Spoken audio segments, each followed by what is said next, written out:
The global level, for instance, an estimated 2 billion people are affected by zoonotic diseases. And the zoonotic diseases are very many, and these 2 billion people get affected. And of this, another estimated 2 million people die from these diseases. If I give an example of rabies, at the global level, annually we lose up to 59,000 people. And in Kenya, we estimate a loss of 2,000 people annually. So when we look at our surveillance data, in the last 3 years, for instance, we get about 100 cases of rabies being reported. Although there could be more, because there's also the issues of underreporting. When we look also at anthrax, we have estimated about 10 outbreaks of anthrax occurring. And when these outbreaks occur, in one outbreak we might have 3 animals being affected, and when an animal is affected, they die, and we'll have lost that animal. And if I give an example of the recent outbreak of anthrax in Murang'a, that particular farmer lost 2 animals. Each of those animals was worth 200,000. So that is 400,000 worth of the animal the person has lost. And we have not even put the cost in terms of milk production, because this farmer was selling milk. In terms of people, in an outbreak where people are affected, we have as much as 400 households being affected. And from our records, around every year we have suspected cases of anthrax ranging in thousands, about 2,000 or so, who have been affected by anthrax, and mostly the cutaneous anthrax, where we have lesions on the skin because of handling an animal that had anthrax. Brucellosis is much more widespread, and we have even more cases, about 100,000. When we look at 2021, 2022, and 2023 data, we have about 100,000 cases of suspected brucellosis.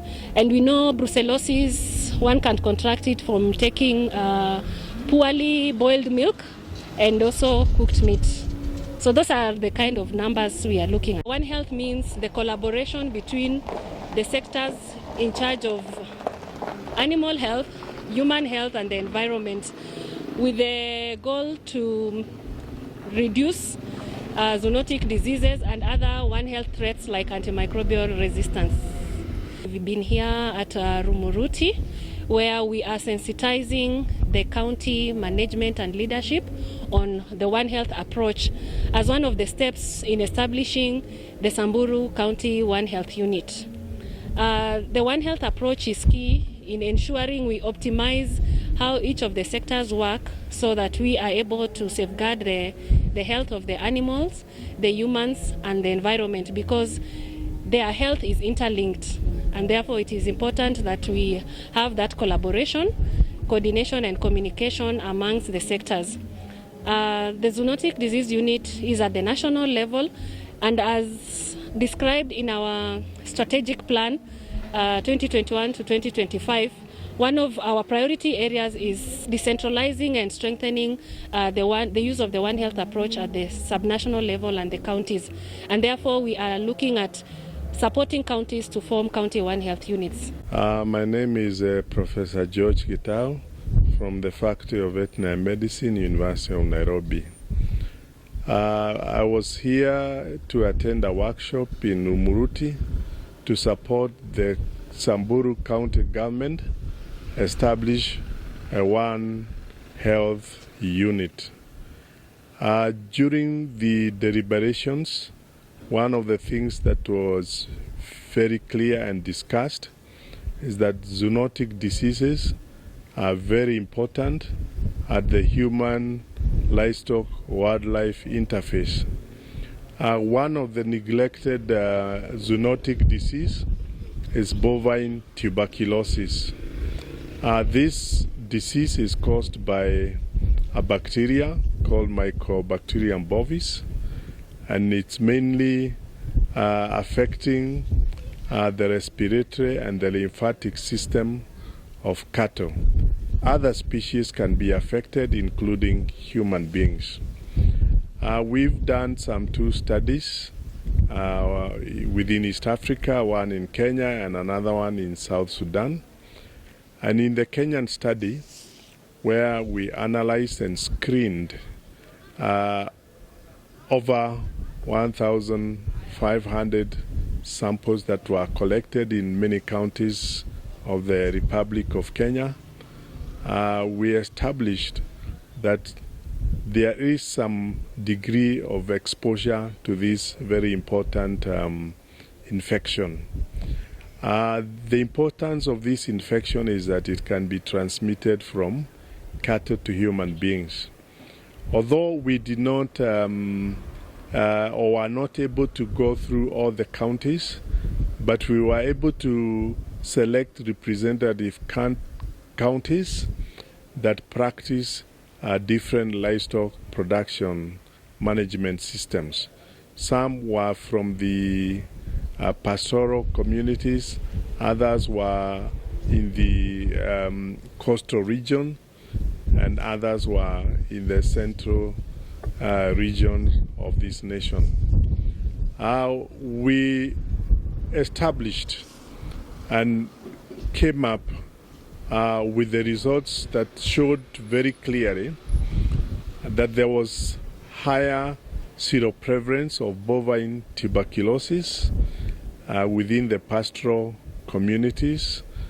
For example, in Wajir, in Kajiado, in Laikipia, compared to counties that practice more of agro-pastoralism or mixed form of agriculture.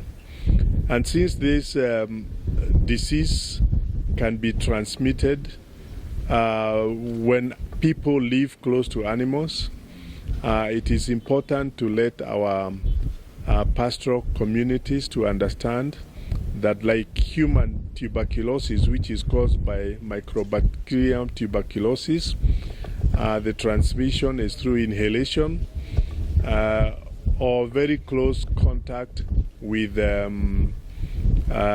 animals, and that is how they can get infected.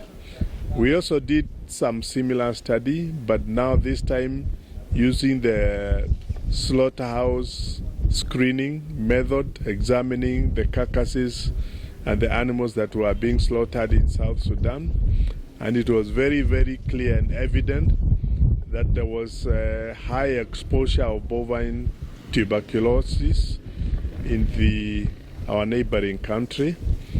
And the kind of lesions that were being observed in the lungs were very, very typical, showing very extensive chronic cases of this important disease. So I would want to remind the communities that live close to animals, especially in the pastoral communities, to be very conscious about this and to always work closely with the veterinary authorities, and also those who are working in slaughterhouses to be very cautious about that.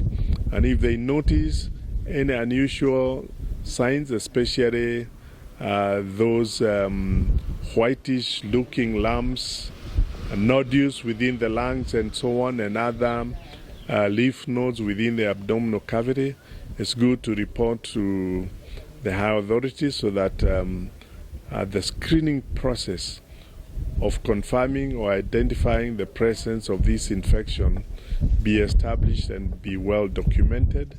And in Samburu, we have faced some challenges, especially of people feeding on carcass of an uninspected meat. And we have been having outbreaks of food poisoning as a result of that. And also, when we talk of the health challenges, usually health challenges are mainly come from the spillover from other departments, especially when you talk of animals, we have zoonotic diseases like rabies, which is quite a challenge.